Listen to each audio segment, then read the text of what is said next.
Shalom, shalom y bienvenidos nuevamente a nuestro estudio semanal de la Torá. Estamos en la aliyá número 6 de la parashá 49, la parashá Kitetse, cuando salgas. Toda la parashá se encuentra en Devarim, Deuteronomio 21 10 al 25 19. Pero en la aliyá 6 vamos a ver Devarim 24 del 5 al 13 únicamente. Bendito sea el abacadosh. Bendito sea nuestro Padre Celestial. Y nuestro tema principal es la compasión, la protección del prójimo y la preservación de la dignidad humana en el marco del pacto de Adonai. Bendito sea el Padre. ¿Qué quiere el Eterno de nosotros? Eso, quiere que nosotros tengamos cuidado los unos de los otros. Vamos a mirar estos cuatro temas, vamos a centrarnos un poco más en el tema 3, pero vamos a mirar los temas protección del matrimonio reciente. Los recién casados tienen una protección y una regulación especial. Dignidad en las prendas y la sustentabilidad. Muy interesante acerca de lo que el Eterno quiere. La gravedad del secuestro y la explotación humana, el cuidado de la zarat, de la letra y la memoria histórica. Bendito sea el nombre de nuestro Adón, Yeshua HaMashiach. Bueno, nosotros sabemos, permítame, me adelanto acá unos cuantos. Nosotros sabemos que los que estamos acá en sala, pues ya nosotros hemos hecho todas las bendiciones y las lecturas correspondientes, pero para los que no están en sala, los que están en las redes sociales, vamos a hacer esta bendición de la Torah. Baruch atah Yehivahei Eloheinu melech haolam asher b'chavanu mikol ha'amim v'natan lanu et Torato. Baruch atah Yehivahei noten haTorah. Baruch atah Yehivahei noten hakadosh Torah. Y podemos todos decir con gozo, con alegría que tenemos Torah, que vivimos la Torah, que nos deleitamos en la Torah. Bendito sea nuestro Padre Celestial. Y ahora sí vamos entonces. Primer punto, la protección del matrimonio. Si un matrimonio que está reciente, si un hombre se casó con su esposa recientemente, él no estará sujeto a servicio militar, estará libre de obligaciones externas y dejado en la casa por un año para hacer a su esposa feliz. Entre las cosas que vamos a ver de lo práctico que es en sí mismo, quiero que tengamos en mente que esto que el Eterno nos dice es una prefigura de la boda del Cordero con su novia. Es decir, esto es una referencia directa al reino milenial. El hombre recién casado queda exento de ir a la guerra o asumir cargas públicas durante un año para alegrar a su esposa. El Eterno tiene cuidado, el Eterno tiene cuidado de las parejas, sabe que justamente en ese primer año de casado las parejas necesitan aprender a conocerse, no importa cuántos años dure el noviazgo, que pues no debe durar tantos años realmente, eso no es apropiado, pero sin importar cuánto tiempo dure el noviazgo, las personas no nos conocemos realmente hasta que nos casamos. Y ahí es cuando, una vez que estamos casados, se da uno cuenta, pero esta situación o aquella. Entonces, el Eterno que quiere dice, no, no, no, el hombre que está recién casado no vaya a la guerra, está exento de cumplir con ciertas cosas. Es decir, que nosotros deberíamos de procurar cuando nos casamos, pues primero que el hombre tenga muy claro cómo es que va a sostener esa mujer durante por lo menos el primer año. Los demás años, pues sabe, listo, con el fruto de su trabajo, con sus negocios, pero que tenga dinero suficiente para sostener el hogar durante ese primer año sin que tenga que ir a trabajar con cargas públicas o guerra, ninguna obligación. En el énfasis mesiánico representa el amor y el deleite de Yeshua HaMashiach por su novia, Am Israel, el pueblo de Israel.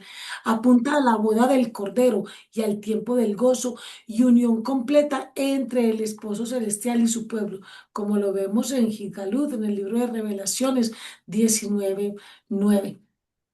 El libro de Gigalut o Revelaciones, la traducción más próxima es desde el griego. Y yo quiero aquí mostrarles a ustedes algo en pantalla, y es la palabra em, gamón. Gamón o Gamoy.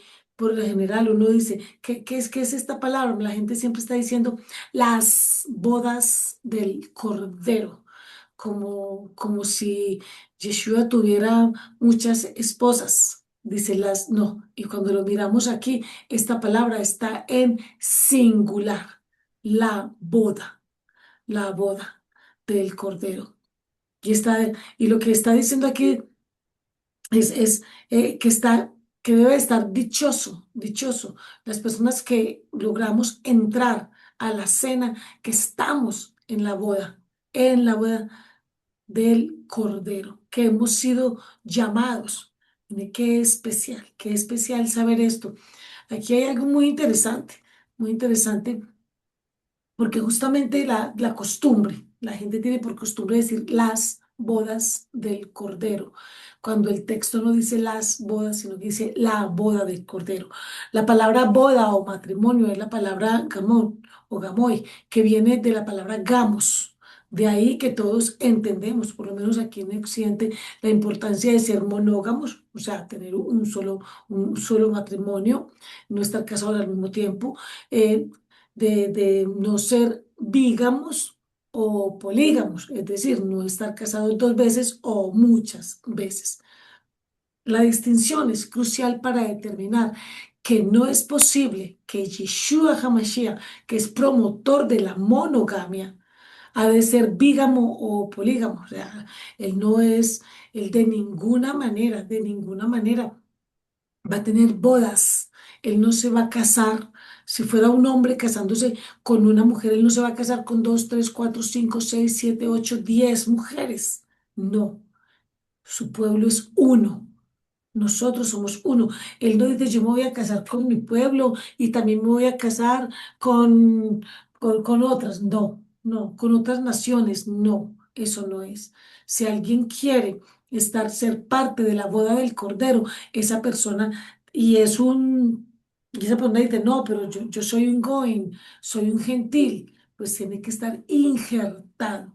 Hay que venir e injertarse en el olivo natural. Si eres un olivo silvestre, a través de Yeshua nos injertamos, te puedes injertar al olivo natural. Mire qué importante este texto. Vemos entonces también dignidad en las prendas y la sustentabilidad. El Eterno dice, nadie puede tomar un molino, ni siquiera la piedra superior como prenda.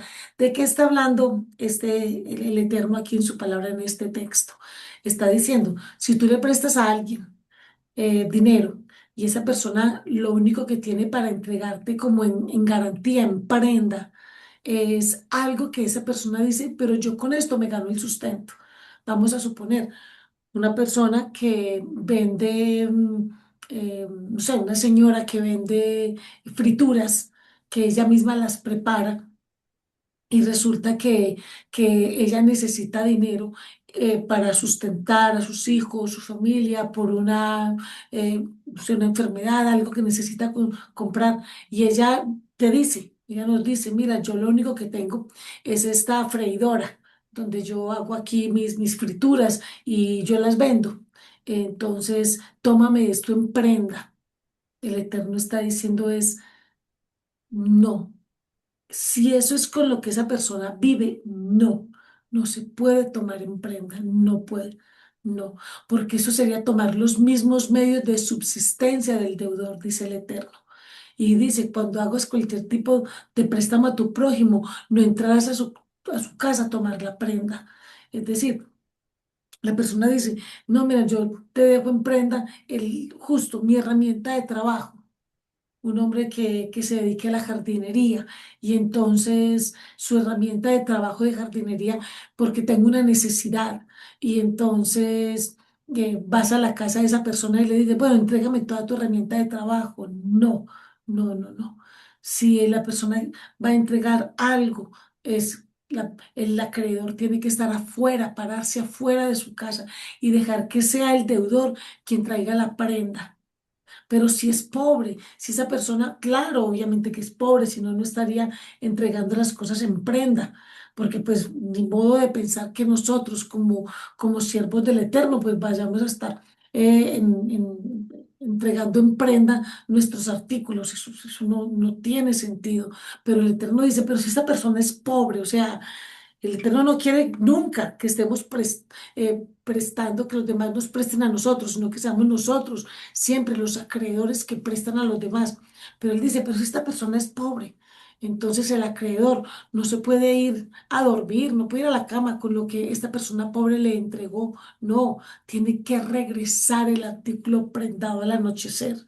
Entonces él irá a dormir, la persona pobre, usando su atuendo. O sea, una persona que diga, no, mira, yo te dejo en prenda mi ropa, porque la necesito, porque necesito ese dinero para comer de forma inmediata, para mí, para mis hijitos, en fin, etcétera.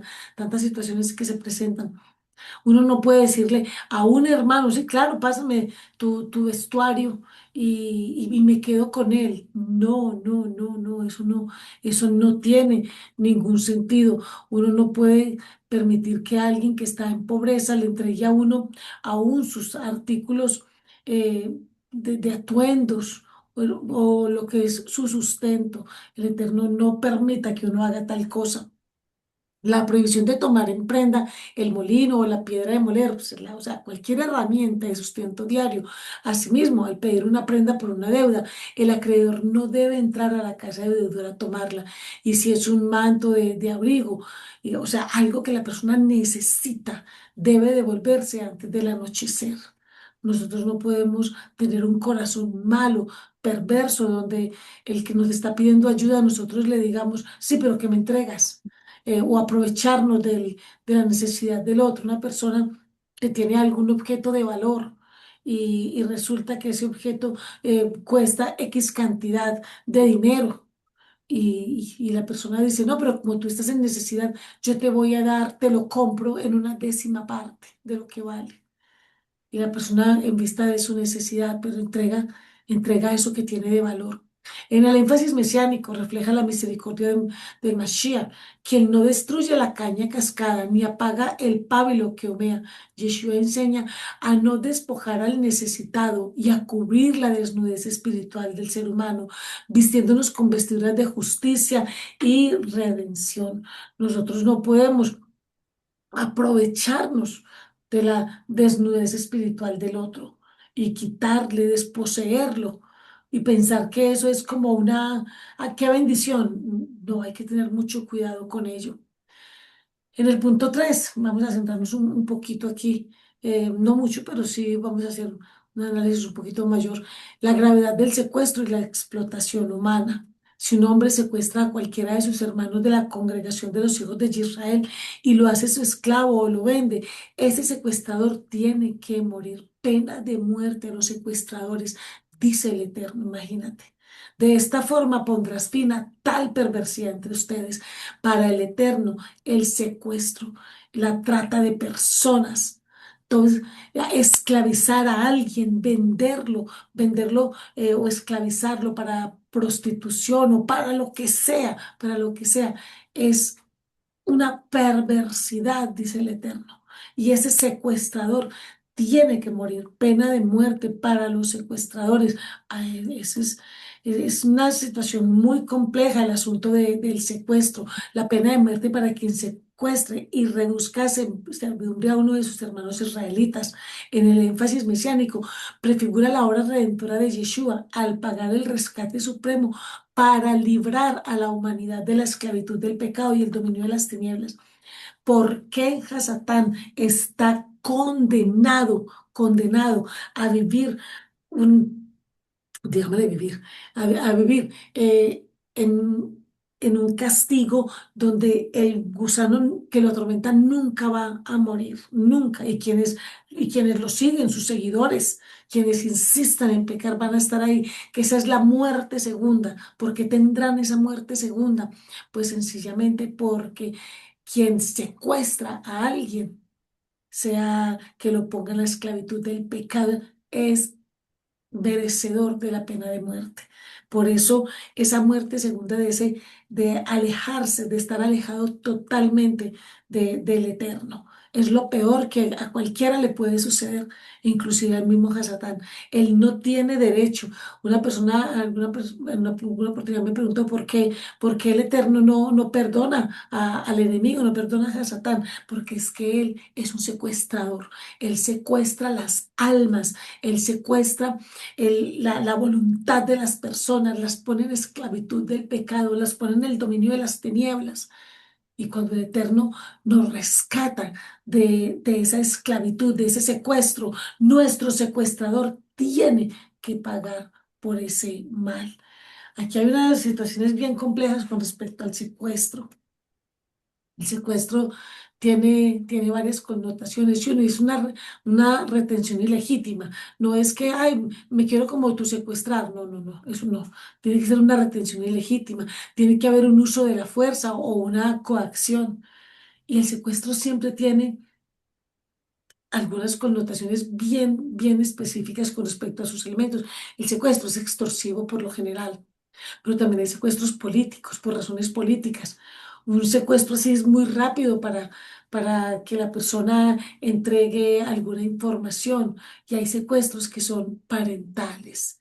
Qué tristeza cuando especialmente uno como abogado, cuando uno como abogado uno se da cuenta, se entera en el derecho penal de tantas circunstancias que se dan. Hay una canción por demás, un señor llamado Ricardo Arjona que tiene justamente un tema de secuestro que se llama La Nena y es una niña pequeña a la cual le siguen los pasos y la secuestran y la secuestran.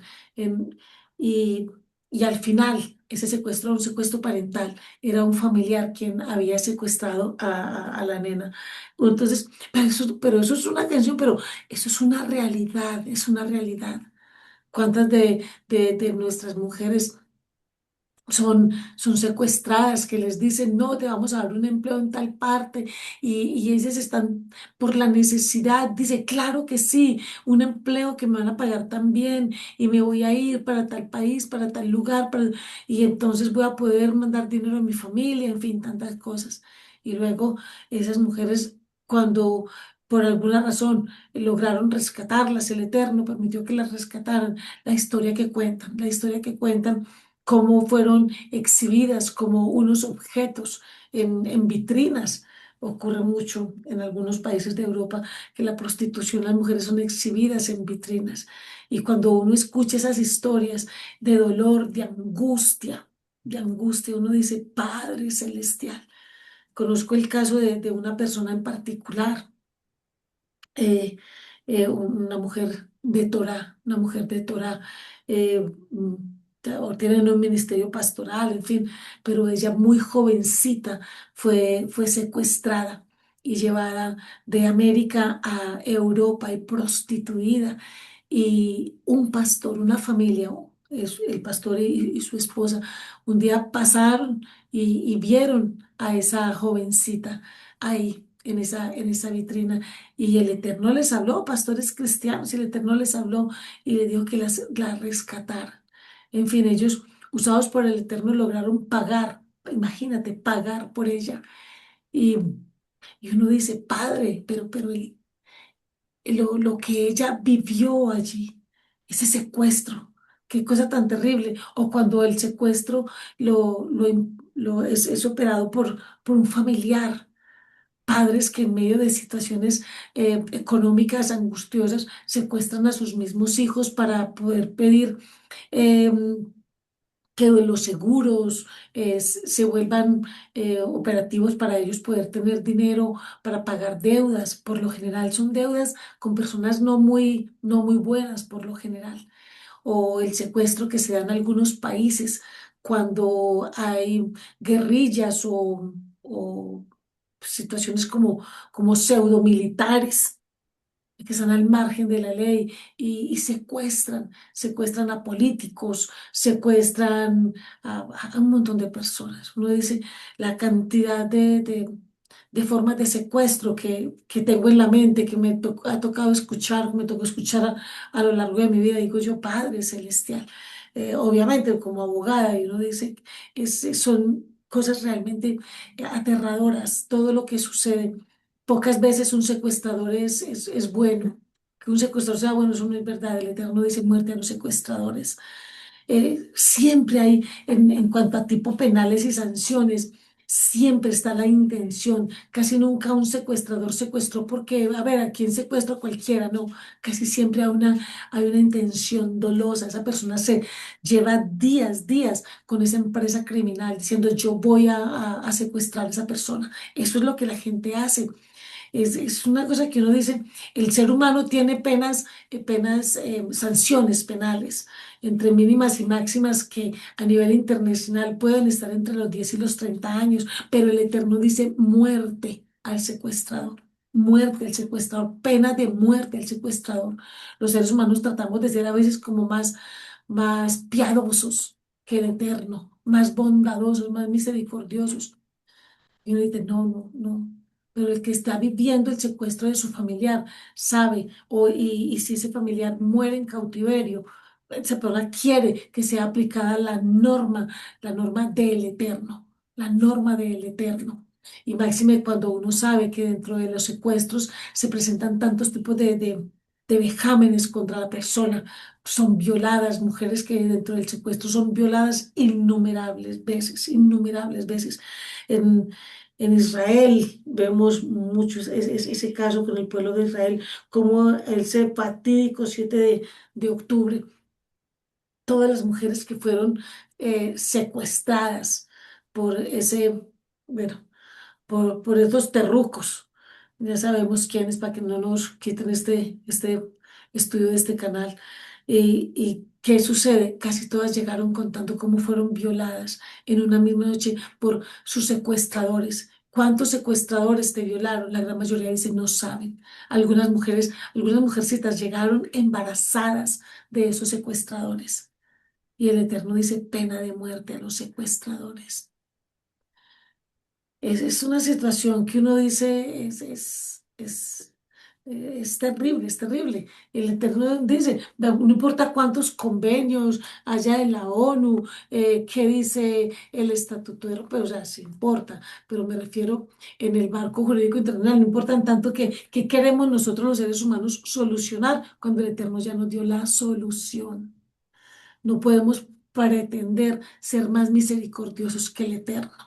Tenemos que tener claro, el secuestro es un crimen de lesa humanidad y puede ser a veces un crimen de guerra en contextos específicos, pero aún así es un crimen de lesa humanidad.